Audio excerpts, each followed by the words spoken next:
El Perú bustamantista y su economía en la posguerra. Bustamante y Rivero heredó las dificultades que dejó la Segunda Guerra Mundial, pero recurrió además a medidas populistas y a una emisión inorgánica que llevó a una inflación. La Segunda Guerra Mundial llegó a su fin el 2 de septiembre de 1945, justamente cuando el jurista José Luis Bustamante y Rivero acababa de cumplir su primer mes en el gobierno. Su política mantuvo el alto nivel de gasto público de su antecesor, Manuel Prado Ugarteche, así como profundizó su política intervencionista en precios y divisas. ¿Qué efectos tuvieron estas medidas y cómo enfrentó nuestro país la posguerra? Primero, revisemos los antecedentes. El Perú mostró una sorpresiva recuperación del crecimiento del PBI en 1944, año en el que la producción nacional aumentó en un robusto 8,77% respecto al año previo.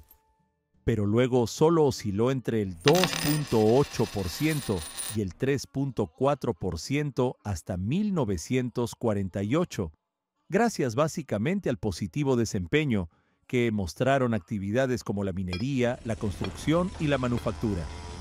Este desenvolvimiento de las actividades económicas se enmarcó en un contexto donde los países latinoamericanos, incluido el Perú, habían apoyado a los Estados Unidos y el bloque de los países aliados en la Segunda Guerra Mundial. El Perú fue el primer país en alinearse con Estados Unidos tras el ataque a Pearl Harbor, y Prado fue el primer mandatario latinoamericano que visitó la Casa Blanca luego de ese hecho. Se le otorgó una base aérea a ese país en Talara, congelamos los precios de las materias primas y se les entregó a ciudadanos peruanos de origen nipón. El Perú, como país que apoyó al bloque aliado en oposición al eje formado por la Alemania nazi, la Italia fascista y Japón, fue una de las 44 naciones, 19 fueron latinoamericanas, que participaron en las reuniones de Bretton Woods, del 1 al 22 de julio en 1944 en New Hampshire, Estados Unidos, en las que se establecieron las bases del sistema financiero y monetario como se les conoce en la actualidad. En las reuniones se dispuso la creación de dos entidades que salvaguarden el orden comercial, financiero y de la cooperación para el desarrollo: el Banco Mundial, BM, y el Fondo Monetario Internacional, FMI. Cada país acudió con una delegación.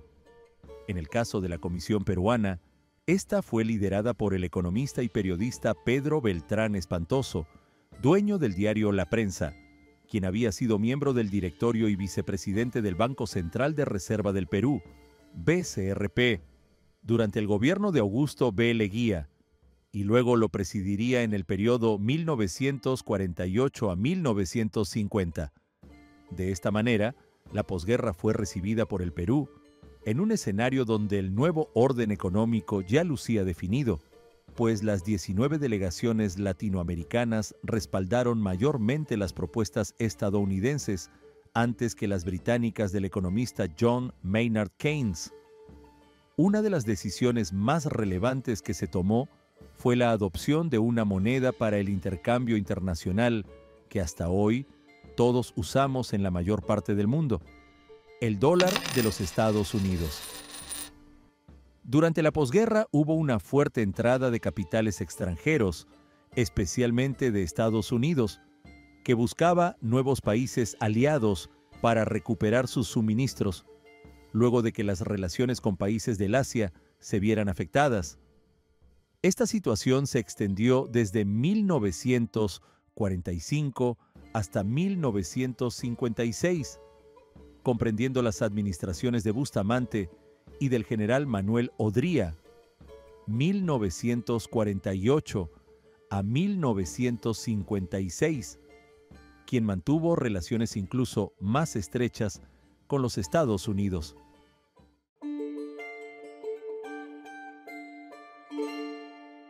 La gestión de Bustamante. Cuando Bustamante y Rivero llegó a la presidencia, las bases institucionales para un mundo y un comercio exterior más armónico y ordenado ya estaban sentadas. Los efectos de la guerra aún podían sentirse en algunos países. Los problemas que enfrentó el Perú entre 1945 y 1948, entonces, fueron principalmente los rezagos de los esfuerzos mal canalizados del gobierno de Prado para mitigar las secuelas del conflicto en los precios de los alimentos, bienes y el empleo por medio de una política económica intervencionista. De manera similar a como obró Prado, Bustamante también incurrió en medidas que lindaron con el populismo y que estuvieron guiadas por el cálculo político.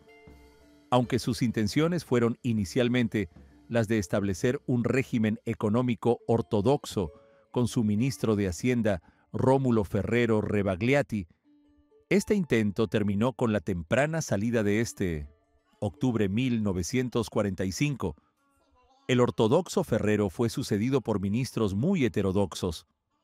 El más estatista e intervencionista del bustamantismo, a cargo de ese despacho, fue el aprista Manuel Vázquez Díaz. Posteriormente, Ferrero regresó infructuosamente a ese ministerio en los 2 meses finales de Bustamante. Algunas medidas heterodoxas adoptadas por Bustamante fueron la disposición de que se vendieran algunos productos de primera necesidad solamente en estancos determinados, según cada producto, el control de precios y divisas, el incremento de sueldos sin aumento de la productividad que lo justificase y mantener un alto nivel de gasto público que permitió expandir la planilla de la administración estatal, a pesar de que no existían los recursos para ello. Varias de las medidas guardaron relación con la influencia que el APRA tuvo inicialmente en la gestión de Bustamante, pues éste llegó al poder gracias a una alianza con dicho partido liderado por Víctor Raúl Haya de la Torre. Al conformar el Frente Democrático Nacional, que ganó las elecciones generales de 1945 al mariscal Eloy G. Ureta, triunfador en la reciente guerra con Ecuador y candidato derechista. 3 ministros bustamantistas fueron apristas: Manuel Vázquez Díaz en Hacienda, César Elías en Fomento y Luis Roce Ugarte en Agricultura.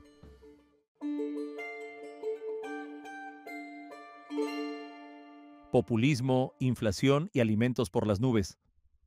Las medidas de Bustamante fueron financiadas principalmente a través de una fugaz mayor recaudación tributaria y mediante una emisión inorgánica e inflacionaria de dinero del Banco Central de Reserva.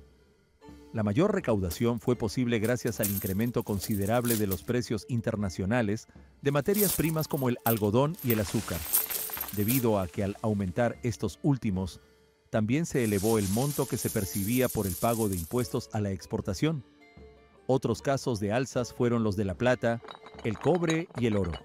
No obstante, tal situación no se observó a nivel de todos los envíos, pues entre 1945 y 1948, el valor exportado se redujo de 781.6 millones de dólares, lo que serían 11.310.4 millones de dólares en la actualidad, a 605.15 millones de dólares, 6.540.500 dólares con 50 centavos. Por otra parte, la emisión inorgánica o fiduciaria que aplicó entonces el BCR consistió en la impresión de dinero de forma arbitraria sin que el circulante tuviera algún respaldo. El resultado, como es de esperarse cuando aumenta el dinero en un mercado sin motivo, fue la devaluación de la moneda y la inflación, es decir, el encarecimiento sostenido de los precios. El desbocado gasto público se incrementó durante 1945 a 1947 y recién descendió a niveles más sostenibles en 1948. Una de las consecuencias que sufrieron los peruanos debido a la toma de medidas irresponsables y populistas, como las menciona Das, fue que entre 1947 y 1948 se vivió una época de alta inflación, sobre todo en alimentos. Los ejemplos más claros se registraron entre enero y julio de 1947, cuando el precio del aceite se duplicó. Entre enero y diciembre del mismo año, el precio del arroz aumentó en 70%, La carne y la leche se encarecieron en 24%. El precio del pan prácticamente se duplicó y el de la papa se elevó en 150%. A pesar de la difícil situación, el consumo privado continuó siendo uno de los pilares de la economía del Perú, que entonces era un país mayormente rural y andino. Así, el consumo privado impulsó la demanda interna de manera ascendente a lo largo del periodo de Bustamante y pasó de representar el 60.018% del Producto Bruto Interno, PBI, en 1945 al 71.60% en 1948. Muchas de las obras públicas y políticas estuvieron orientadas a los sectores salud y educación. Un ejemplo de ello fue la construcción de colegios nacionales en Huánuco, Guamalíes, Huancavelica, Tayacaja y Lima, la reapertura de la Biblioteca Nacional del Perú en 1947, que había estado inoperativa desde 1943, así como el incremento y equipamiento de centros de educación inicial y primaria.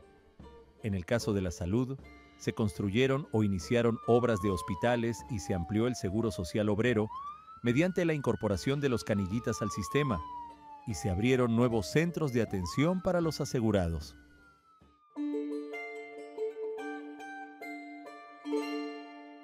El agro y la crisis. Parte de las políticas públicas desplegadas durante el gobierno de Bustamante y Rivero, y también por Prado, fueron gracias al censo de 1940. Este permitió conocer que el 62% de la población se dedicaba a la agricultura, por lo cual tampoco extrañó que Bustamante desplegara políticas relacionadas con el sector agropecuario. Algunas medidas fueron el impulso a la investigación agrícola para el mejoramiento del algodón, el maíz y la papa que se cultivaba en el territorio nacional, y ello también implicó la apertura de la Dirección de Experimentación Agrícola. Las medidas de Bustamante fueron de la mano con la recuperación de la economía y de las relaciones con los Estados Unidos, un mercado que mantenía una buena demanda de productos agrícolas peruanos. Las agroexportaciones tradicionales, como el azúcar, el algodón y el café, aumentaron y con el fin de la guerra disminuyeron las dificultades para acceder a productos manufacturados para atender las necesidades de consumo y de inversión en el país. Las agroexportaciones también se vieron favorecidas por el aumento de los precios de las materias primas a nivel mundial. Solo como referencia, los precios de las exportaciones crecieron en promedio 7% en 1945 y 15% en 1946.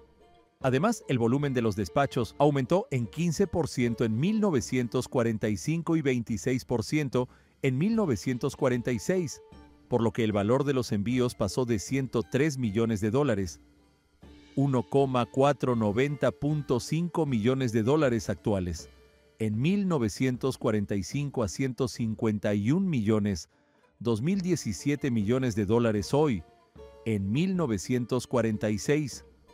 Sin embargo, pese a que los precios de las exportaciones aumentaron en 1947 y en 1948, su volumen cayó en 26% y en 2% en cada año, y su valor permaneció prácticamente estancado.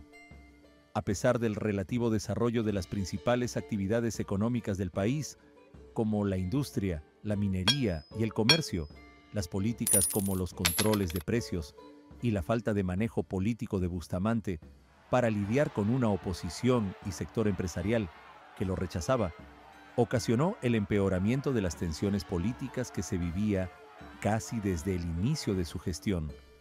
Su etapa final de gobierno llegó tras una severa crisis política relacionada con su distanciamiento de Haya de la Torre y el partido aprista, que ya había interpelado a los ministros de Economía y de Agricultura. Este último era Enrique Basombrío Echenique, absurdamente acosado por desconocer cuánto costaba un kilo de payares en Ica.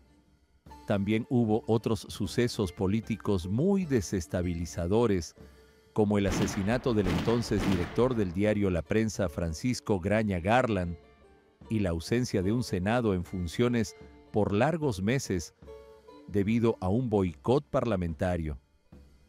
Posteriormente, hubo un fallido y sangriento intento de golpe cívico-militar aprista, al que siguió casi inmediatamente el golpe de Estado derechista del general y exministro del Interior Manuel A. Odría y el retorno de un gobierno militar.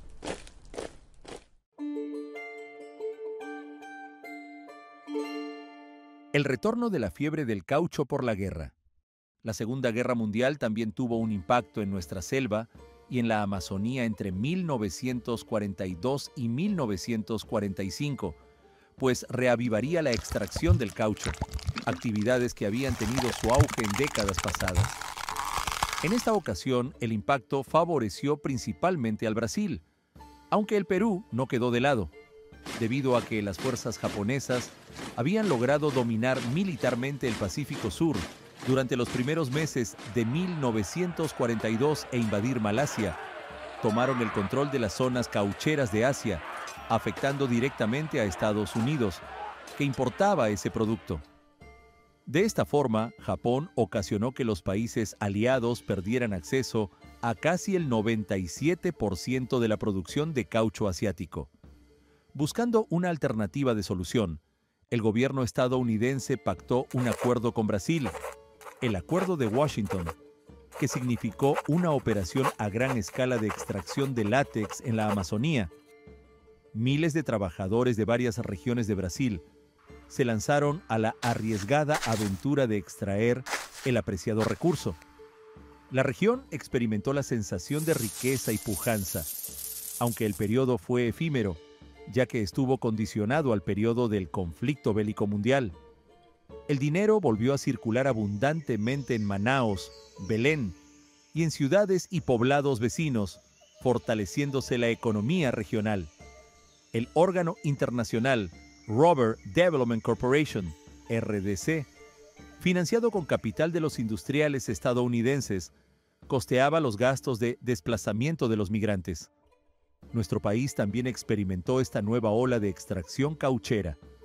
En 1941, debido a un compromiso de abastecimiento de caucho del gobierno peruano con el de los Estados Unidos, el empresario Máximo Rodríguez se vio obligado a vender el Fundo Iberia, la única explotación por aquel entonces, dedicada a la extracción de goma fina en Madre de Dios. La adquisición la hizo la compañía americana Inca Rubber Company, que, una vez finalizada la guerra, vendió el fundo a la Corporación Peruana del Amazonas. La finalización de la Segunda Guerra Mundial significó el fin de esa bonanza. Miles de trabajadores del caucho quedaron abandonados en la Amazonía y solo algunos pudieron regresar a sus pueblos de origen.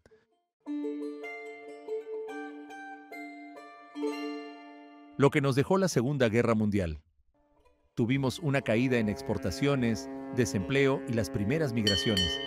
De otro lado, hubo avances que mejoraron nuestra vida. El Perú de 1945 se caracterizaba por ser un país con una intensa actividad agrícola, que predominantemente existía en la sierra. Las ciudades más importantes, según datos del censo de 1940, eran Lima, con 550,000 habitantes, y luego el Callao con 72,000, Arequipa con 71,000 y Cusco con 45,000 personas. Cabe destacar que el 50% de las personas eran menores de 19 años, algo que no había sucedido en el pasado. La inmensa población joven significaba un crecimiento demográfico expansivo en las décadas venideras. Una diferencia notable de los primeros 50 años del siglo XX es que la tasa de natalidad era prácticamente la misma, pero la de mortalidad se redujo considerablemente debido al desarrollo de la medicina. Al finalizar la guerra, el Perú vio afectarse sus exportaciones.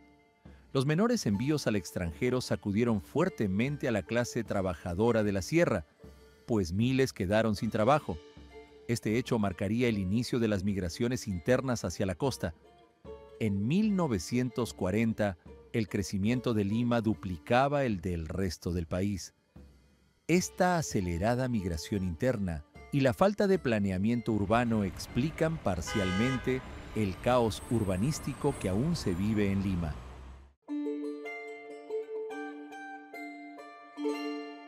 Otra migración europea.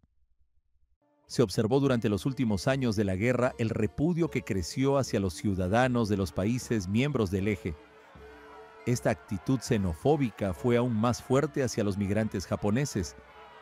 No obstante, se mesuró luego de los bombardeos estadounidenses en Hiroshima y Nagasaki. Con los ciudadanos europeos la actitud no fue tan extrema.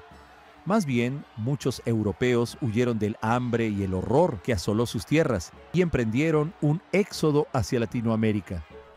Argentina y Brasil les resultaban cercanos por el Atlántico, pero hasta el Perú llegaron migrantes de países balcánicos que escapaban de la miseria. Muchos subían a embarcaciones peruanas que fueron hasta Europa para repatriar a los peruanos. Polizontes o no, vieron la oportunidad de sus vidas y zarparon en busca de un futuro mejor.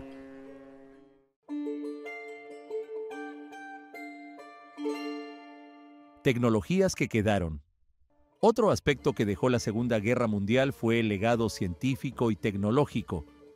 Las tecnologías desarrolladas durante el conflicto con el propósito de ganar la guerra encontraron nuevos usos con el paso del tiempo, ya que incluso algunos productos se convirtieron en fundamentales en el hogar en las décadas siguientes. Un campo de batalla no era el lugar para usar relojes de bolsillo, así que se produjeron de manera masiva los relojes de pulsera, para que los militares optimizaran sus coordinaciones. Aunque ya se usaban desde antes, la Segunda Guerra Mundial impulsó la masificación de su producción y su uso. El magnetrón fue otra invención.